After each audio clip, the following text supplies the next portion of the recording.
ત્રણ મહિલા બુટલેગરોને વાલિયા ચોકડી બસ ડેપો નજીકથી વિદેશી દારૂના જથ્થા સાથે ભરૂચ એલસીબીની ટીમે ઝડપી પાડી હતી। ભરૂચ જિલ્લા પોલીસ વડા મયુર ચાવડા સાહેબોના દ્વાર જિલ્લામાં કાયદો અને વ્યવસ્થા જળવાઈ રહે અને પ્રોહિબિશન જુગારની પ્રવૃત્તિ પર અંકુશ રાખવા અપાયેલ સૂચના અન્વયે ભરૂચ એલસીબીની ટીમ અંકલેશ્વર વિસ્તારમાં પેટ્રોલિંગમાં હાજર હતી।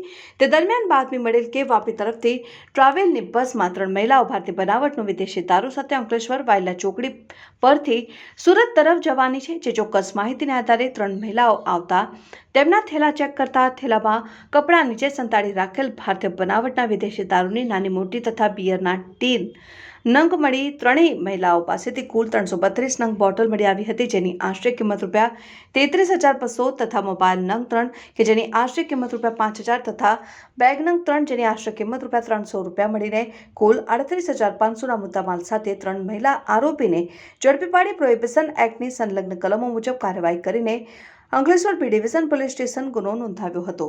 Reporter Azhar Pathan, Saturday news, Ankleshwar.